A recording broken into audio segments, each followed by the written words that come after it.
Hello everyone, and thank you for joining us today. We know how busy you are and appreciate you choosing to spend time with us. We will do our very best to make the next 45 minutes to an hour as productive for you as possible. My name is David Ronald, and I'm the VP of Marketing at Foxit Software. I'll be your host. We have a special guest with us today, Dave Murray, Executive Vice President at the BPI Network. Welcome, Dave. And we're also joined by Brian Duddy, Product Engineer at Foxit Software. Welcome, Brian.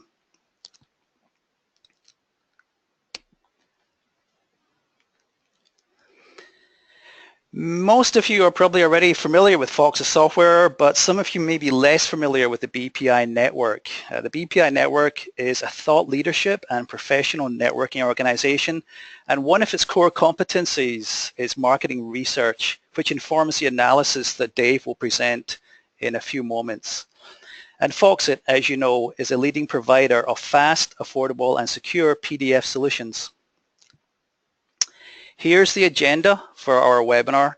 Dave will get things started by looking at trends in PDF software based on the research conducted by the BPI network. Then I will look at how PDF software is evolving to meet these trends and explore the role of Foxit in this evolution. And then Brian will provide us with a demonstration of the latest version of Phantom PDF.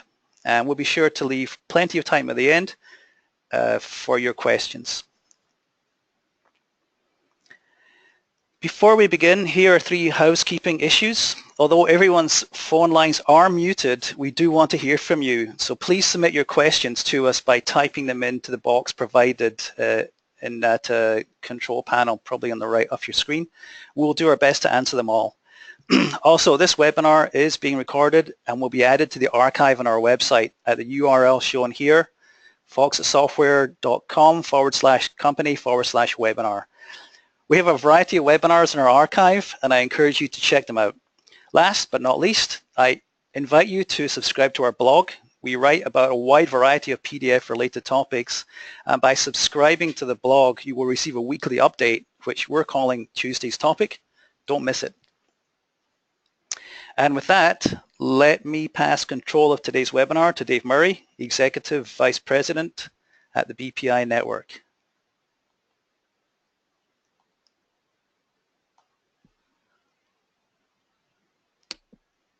Great, thank you. Let me just get into slideshow here.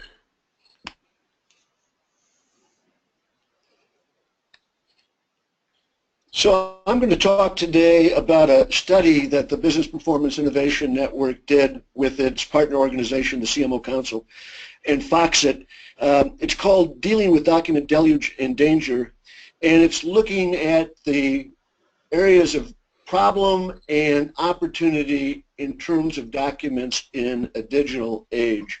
Let me just give you a little background on the study itself. We did a survey in 2016 of more than 500 knowledge workers and managers around the world, looking at the challenges and dependencies of dealing with documents in a digital age. And I think the study really highlights a high level of frustration and concern among managers and knowledge workers because of what we coined the phrase document deluge, and it also demonstrates a growing need to find new solutions to improve the way we deal with documents in terms of tracking them, controlling them, updating them, how we review and approve them, and how we maintain the security of our documents. So one thing that is very clear from this study, the complexity and dependencies of dealing with documents has not been reduced by technology, and in fact is growing. Some 90% of everyone who responded to our survey said that the pace of document creation within their businesses is either growing or at least not declining, and a large majority said that it was growing. And then 8 in 10 said that the accelerating pace and connectivity of business is increasing the need for document production, sharing, and management. In other words, the document is definitely not going away. It's becoming even more important to the way we share information and ideas, enforce policies, and transact business. And in fact, some 93% of respondents said they consider their business and their jobs dependent on documents. And interestingly, 90%, almost the same number, said that they were dependent on PDF technology as well. And we also asked what areas of their business, what types of documents were most critical to their business. The first two types of documents are transactional, legal contracts and business agreements, and then sales-related documents, price quotes, bids, RFP responses, and then about a third said they were dependent on documents for ongoing business communications. So we asked our participants what was driving the increasing need for document production, and respondents pointed first and foremost to the need to formalize and codify policies and practices and agreements within the enterprise, followed by increased business complexity, more deals, more partnerships, more transactions than ever before.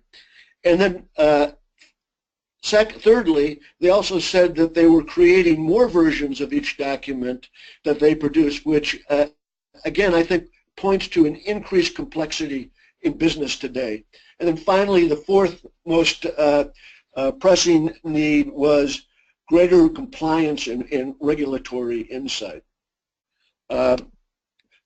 So given an environment in which documents are becoming more numerous and more critical to an increasingly complex business landscape, I guess it's no surprise that we're seeing high levels of frustration and concern around documents. The number one area of frustration is something I think we can all relate to: lost time searching for documents that we've misplaced. And closely aligned to that problem is a problem I'm sure that we've all experienced as well: the need to recreate a document because we can't find the one we originally did. And then another big frustration is the problem associated with people using the wrong version of a document. The problem is, once a document's left your computer, there's no easy way to recall it or to revise it. And then a very big area of concern is security, and we're actually working on another study on this issue in and of itself. You know, we hear a lot about data breaches and break-ins, but the document itself is also a very important area of concern around security. Documents contain very significant and sensitive information that can cause real harm and damage to a company if it gets into the wrong hands. So, given the challenges and frustrations that we have been talking about, we asked respondents if they saw value in a solution that would make documents more traceable, more trackable, and controllable. And they overwhelmingly said yes. And here's why.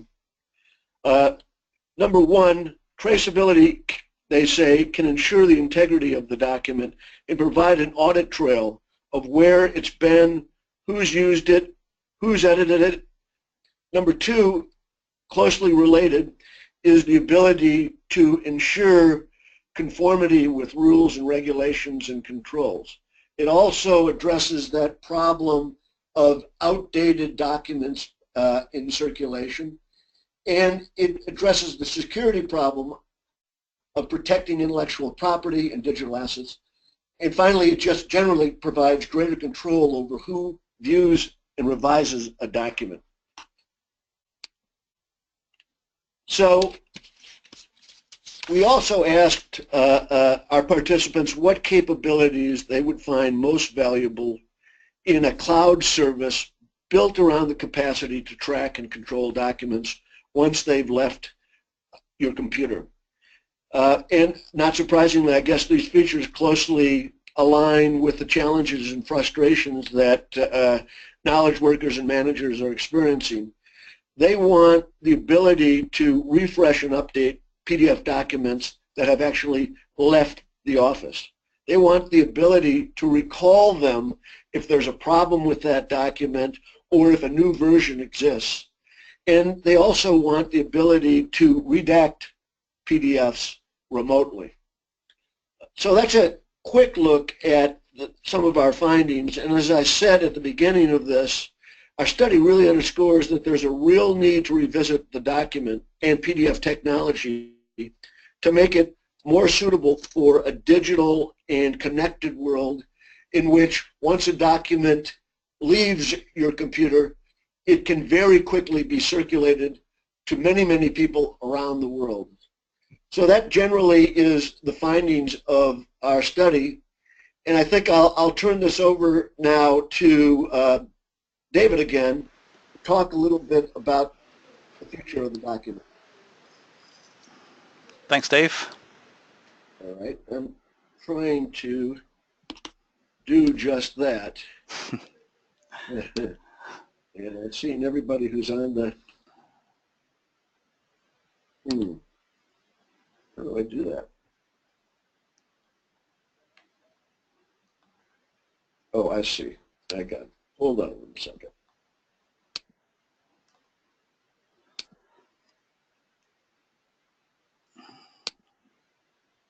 Organizers only.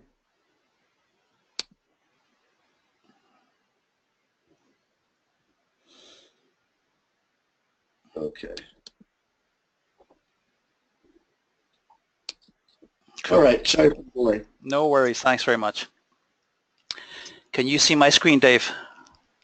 I can. Cool, all right. Well, thanks. That was interesting. We've had one question already from the audience. I don't know if you may have answered this in the preamble, but how many people did you include in your survey? And were they only based in the US, or did you survey other countries?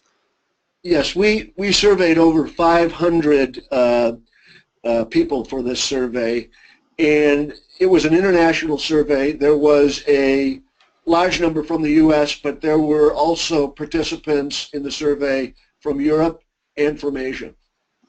Okay.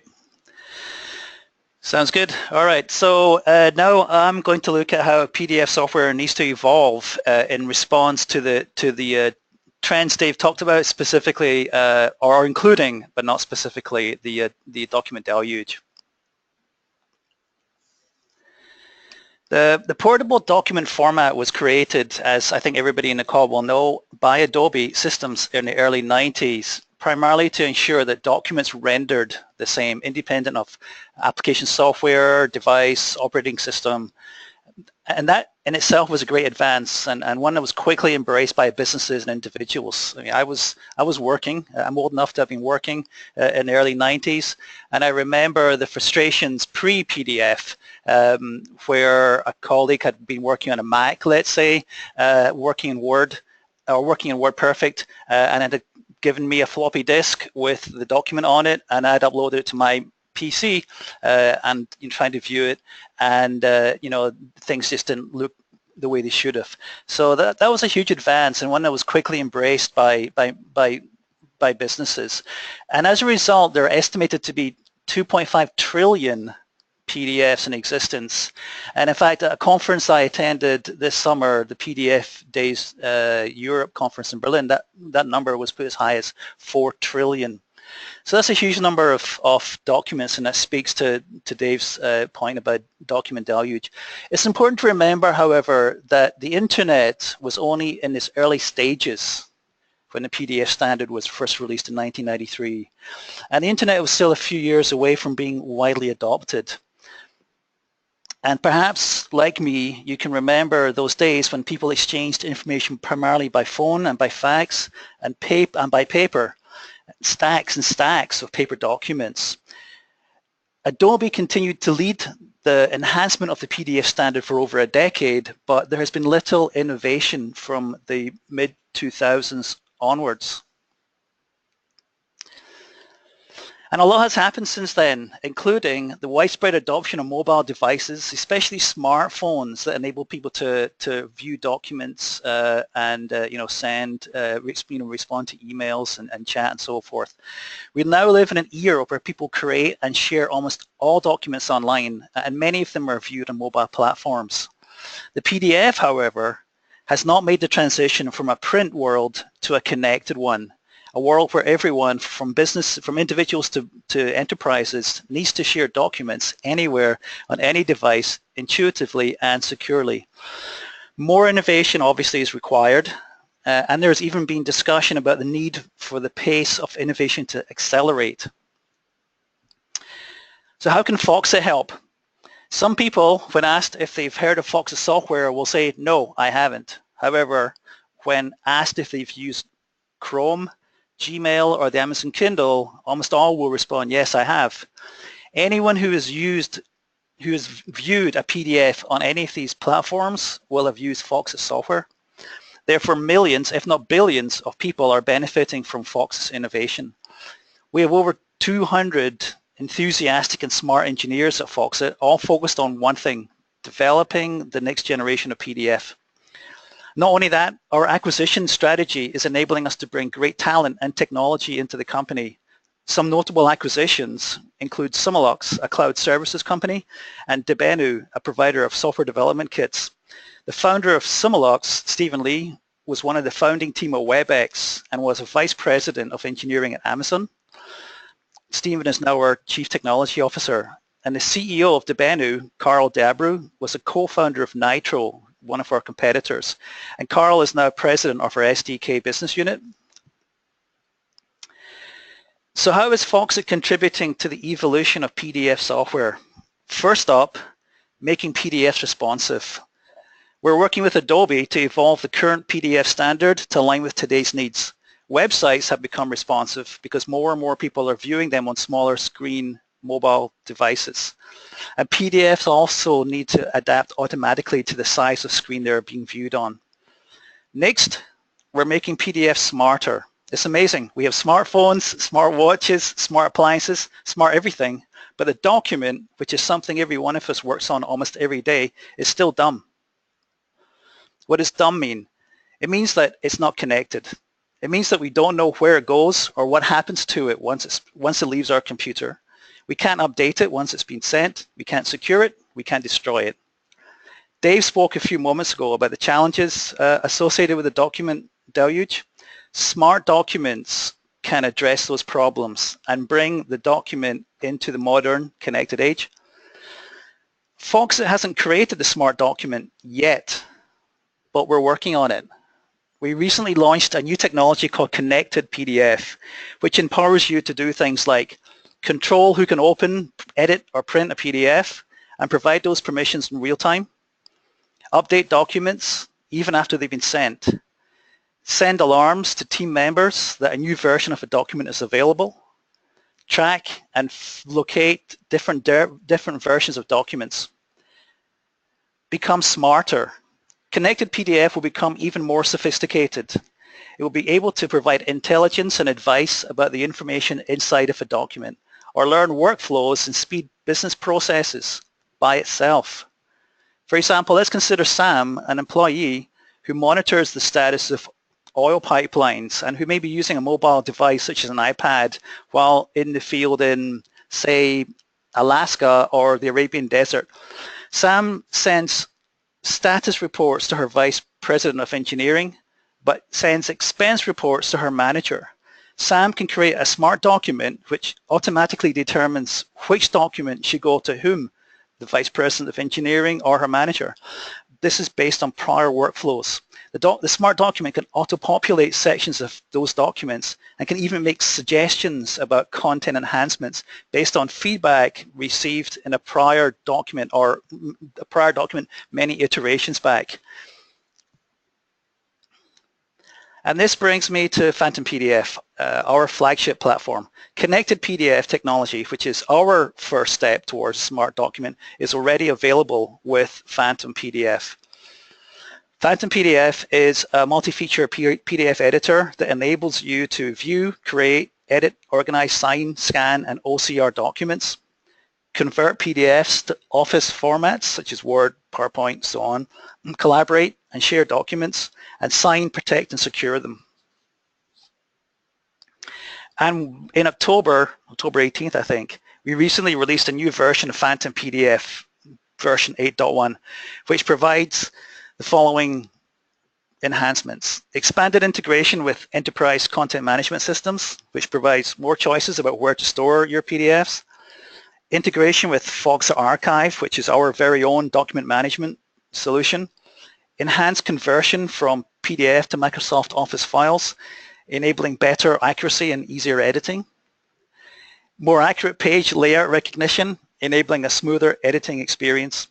Add-ins to major web browsers, and enhanced control over what happens to the connected PDFs you've created even after they've left your computer. And with that, I think it's time for me to pass control of the webinar to Brian Duddy, Product Engineer at Foxa Software, for a demonstration of Phantom PDF. Thank you, David. And before I get started with my demo, I see there's a question about will Foxa support 3D PDFs? We actually already have 3D PDF viewing technology in beta in our Foxa Reader and Phantom PDF products. And we're working on getting those to a state where we can officially release them as soon as possible. So hopefully you can expect that in the near future. But right now I'm going to demonstrate Phantom PDF, which, if you haven't heard of it, is our PDF editing, organization, security, and more product.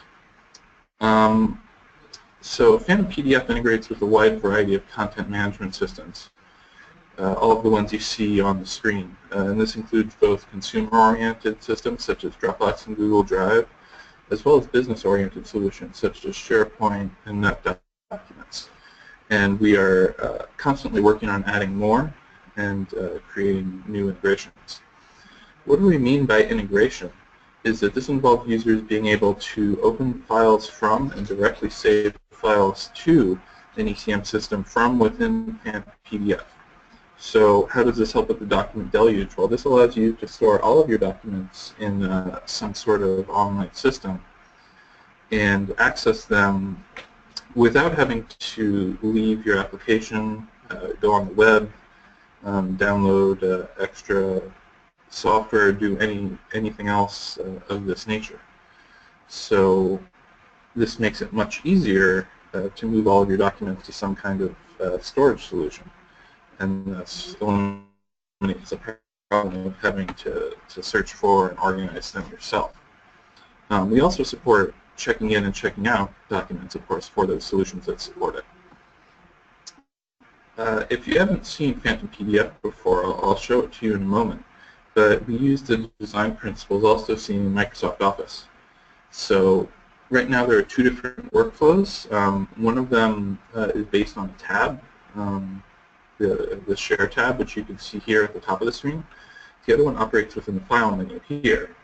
Now we're working on unifying these, so in the future you'll be able to find all of your file storage solutions in the same place within Phantom PDF. So first I'm going to demonstrate how to use a consumer-oriented solution such as Dropbox. So within the File menu, you have the option to add a place. Here is nearly all of the solutions you support, and you see one of them is Dropbox. So as soon as you click this, we bring you quickly to a Dropbox sign-in screen. You log in with your Dropbox credentials.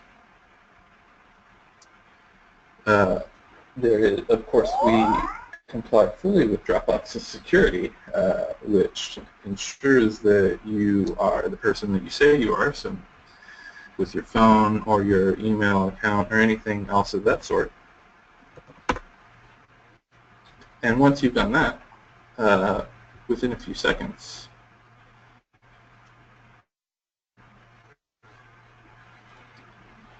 hold on, let me sign in again.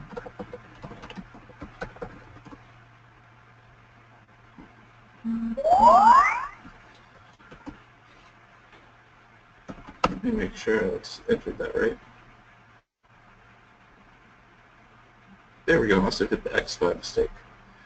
Of course, once you give permission, you can see all of your Dropbox files here and freely choose one to open. Of course, you can only open PDF files, but once you open one, it quickly shows within Phantom PDF. What you can also do is open any PDF file from your computer. Of course, do all the things you can do within Phantom, which include edit, comment, protect, and so on, and then save it directly to Dropbox in any folder you choose.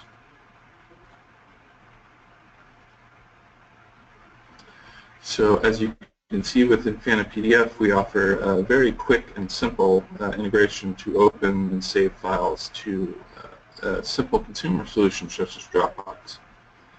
Now, in terms of more business-oriented solutions, such as, for example, iManage Worksite, you may have to go through some more configuration steps, such as setting up a server and registering. So for iManage, you see I already have a server set up. I'm logged in as a user, and I'm connected. So what I can then do is click on this to open an iManage window. You see I have a wide variety of test files in my iManage instance. And we even handle versions in an older version of the file. We automatically prompt you if you'd like to open a newer version. We integrate the checkout, so as soon as you open the file in Phantom PDF, it will automatically check it out. You can then edit the file in any way you choose. I'll, for example, add some text. And once you're done, you can save the file directly back to Worksite and either replace the original or simply create a new version. So, of course, it automatically, since you still have the file open, it automatically prompts you to check out the new version. So, as you can see within Phantom PDF, we handle not just the simple solutions such as Dropbox, but also provide quick integration with the more business-oriented solutions such as iManage Worksite.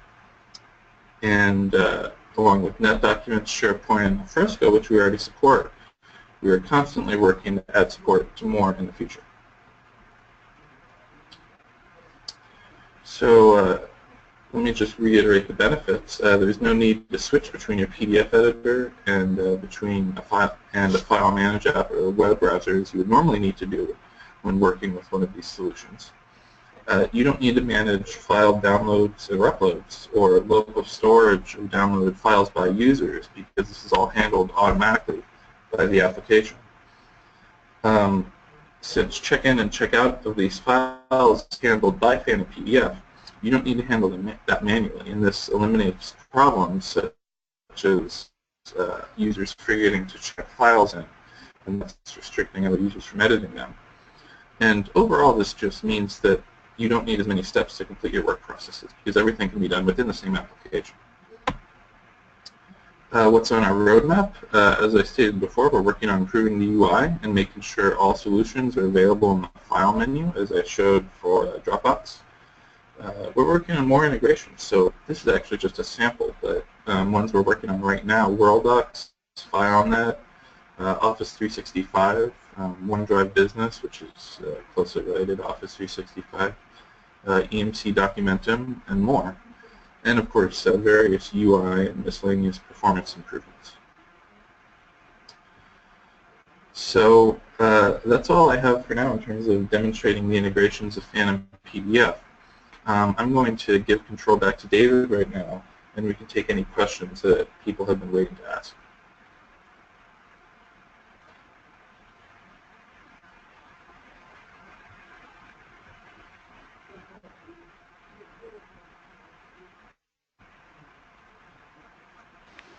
Thanks, Brian.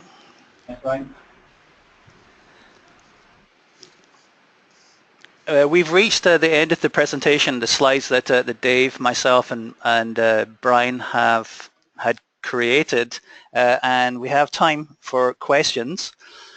We received a few, and we encourage everyone to submit their questions in the chat box at the bottom of the control panel, which I think will be on the right-hand side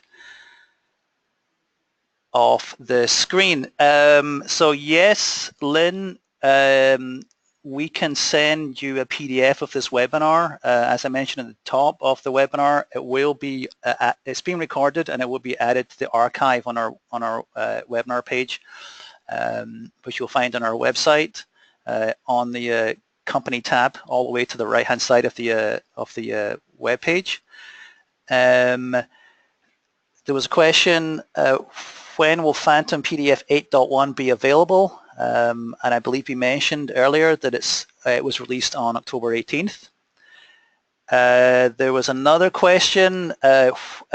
When is Connected PDF coming out? Well, Connected PDF was released in the summer, late June, as part of Phantom PDF 8.0. So it's already available on Phantom PDF.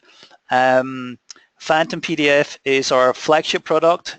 As we've just talked about, provides a wide range of different functions, editing, scanning, printing, and so on and so forth. Connected PDF is also available on 2 other products. On our Reader product, which as the name suggests has much more limited functionality and is purely just for reading. But think of it as a kind of client-server kind of relationship. Phantom PDF would probably be used by the person creating connected PDFs, while Foxer Reader would be used by the recipient to view. The person would use Phantom PDF, the owner of the document would use Phantom PDF to allow expanded permissions, allow printing, allow editing, or indeed revoke permissions, or even expire a document. So that's kind of the way those 2 things work. Will I be able to get a recording of this webinar? Kimberly, yes, it will be available. As I mentioned, it's going to be archived and put up onto our website. Brian, there was a question from Jeff. Does Foxit offer a way of building a form within a form? Can you take that one? There are a huge number of ways to build a form. Basically, you can use all kinds of JavaScript and miscellaneous things. So I'm not entirely sure what you mean by a form within a form, but basically any kind of JavaScript or form controls that you would use within Adobe Acrobat should also be supported within Phantom PDF. Thanks, Brian. There's another question here. Thanks for the demo. I want to talk to someone about a custom Phantom PDF implementation at my company. Sounds good. We'll be in touch with you, John.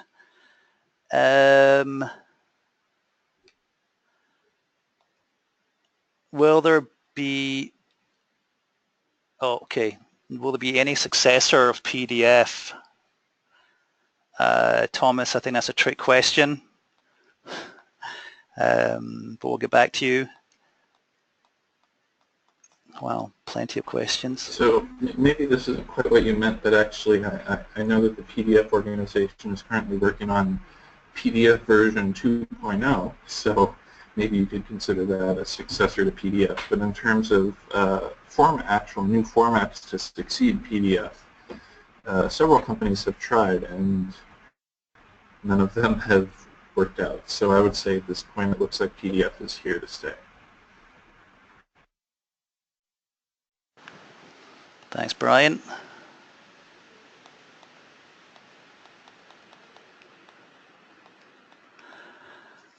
So Brian, you've already answered the question from Ming about can any integration for check-in, check-out to SharePoint 2013 latest version yet? You've answered that for Ming specifically, but perhaps you can share your response with a broader audience. Yes, so as far as I know, I believe we should support SharePoint 2013. It looks like Min is having some problems with that, and we'll certainly follow up with him afterwards. But SharePoint 2013 is supported within Phantom PDF. Thanks for that. There was another question, I think this is for you, Dave. How many, who are some of the clients that the BPI has networked? I'm guessing that's not a question about specific clients, but maybe more industries or verticals. If you can take that, Dave. Sure. Well, in terms of clients, we've worked with, we really don't have clients, but sponsors who we've worked with are, many from PwC and Deloitte to Dimension Data, IBM, and others. But our membership is very, very broad. We have more than 50,000 members and consumers of our content. And you can go to the bpinetwork.org to see more about to learn more about our organization and to join, which we would very much encourage all of you to do.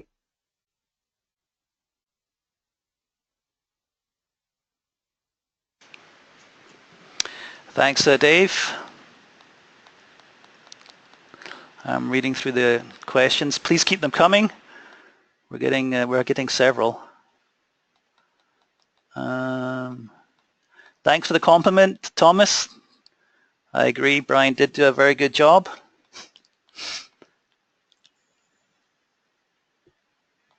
Okay, Jeff, I saw your comment. Can someone call me regarding Foxit versus Adobe? We will get in touch. Thomas, is there a price for Connected PDF? I should have mentioned that Connected PDF itself is free. It's a cool technology. It has the potential to address and mitigate, if not solve, the challenges that Dave brought up. But yet we provide it free of charge with our products. Phantom PDF, of course, you have to pay for. The business version, in fact, standard and business are both just over $100, so it's not a huge expense. And for that little amount of money, you get the first foray, the first iteration of Smart Documents. But it's absolutely free with Foxit Reader and our mobile reader product.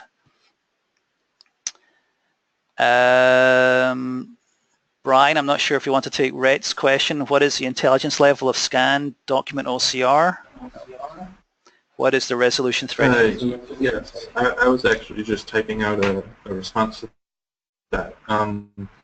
We do use a third-party library for OCR, but we've tested and it provides results for recognizing text as good or better than any other solution on the market. And there's no specific resolution threshold. Basically, any document where the text is really readable should provide good OCR results. Thanks for that. Where are connected PDFs stored? I'm in the UK and for the time being still affected by EU legislation requiring data storage to be in Europe. So the connected PDFs, so I should say that the content within a connected PDF itself, so your confidential information that you want to maintain full control over doesn't get stored in the cloud unless you choose to do it that way. But the default is that no information inside of the document itself is stored in the cloud. Just the ID, just the metadata that's associated with the PDF container gets stored in the cloud. So I think that would be so that shouldn't be an issue for you, Charles, in the UK. Is there any competitor to Connected PDF? The answer is no, not currently. We are the sole provider of that smart technology.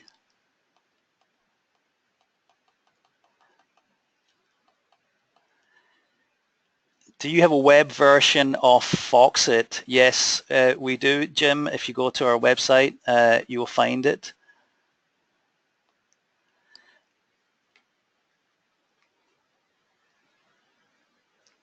Okay, thanks again for the compliments.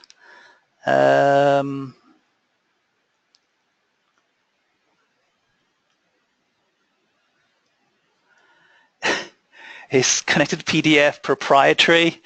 No. Good question. Thanks for asking, and I should have touched on that too. We fully comply with the ISO 32000 standard, and Connected PDF itself is an extension to that standard and compliant with it. Okay, we're getting towards the bottom of questions and coming up for 45 minutes. So if there aren't any other questions, okay, thank you, Mary, for your compliment. Folks, it has prevented me from having headaches. Thanks for the webinar. Thank you for attending. Thank you, Thomas.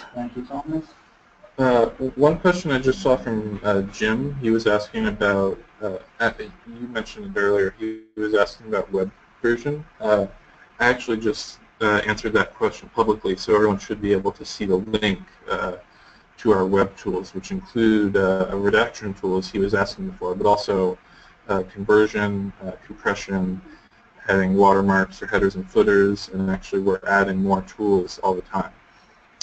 So if you can see that link, then you'll be able to see the web tools we currently have available. So Jim just asked about dates, stamping, or dates numbering. We don't have this yet in our web version, but it is certainly available within Phantom PDF. And David, if I might, I had mentioned earlier that the BPI network is now doing a study into the security challenges around digital documents. And if it's all right with everyone, I think I'll reach out to you to see if you would want to take this survey. We'd love to get your insights and responses to this issue. Great point. Thanks for that, Dave. Okay, we've still got almost 60 people still on the webinar, which is great. I think the amount of questions we're getting is beginning to taper off a little.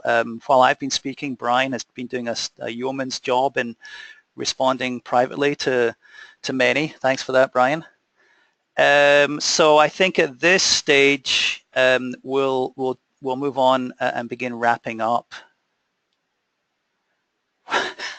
What is a yeoman? Okay, Brian has done a very good job. I'm proud of him. Okay, let's begin wrapping things up. So before we end, let me invite you to take Phantom PDF for a test drive. Hopefully what we've shared with you about the potential of Phantom PDF in regards to smart documents, and also the cool features and functionality that are available today in 8.1 that Brian shared have made it appealing. So we invite you to take a test drive and see for yourself what it's capable of. And that test drive is free for 14 days. And if you are interested, you can download Phantom PDF from our website at the URL shown at the bottom there.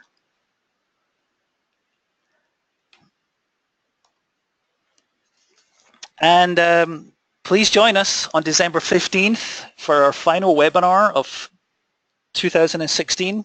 Although we're still pulling this webinar together, the title may change, but at present the title is Ultraforms, Improving Data Collection Using 2D Barcodes. And that sounds intriguing. That'll be provided by Carlos Gonzalez, who came to us through another acquisition. Carlos was the founder and CEO of Data Intro, and now is I believe the CEO of that business unit. And in addition to Carlos and myself on the webinar, we will we expect to be joined by a special mystery guest, somebody from one of the largest insurance companies in the Americas.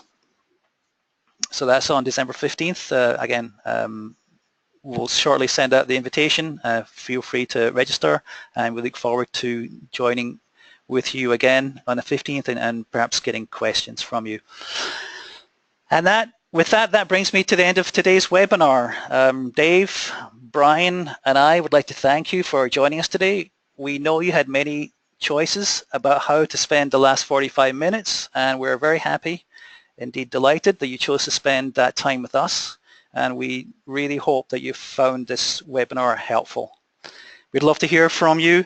Feel free to reach out to any of the three of us. Our email addresses are here, shown on the screen. Let us know if you have more questions. We'll go through the questions that people submitted. I think we managed to get to the majority of them, but if there are any that we didn't, we'll follow up with you. But if any more questions come to mind, please let us know. Or if you have any feedback, or indeed if you have a suggestion for a topic for another webinar, we'd love to hear from you.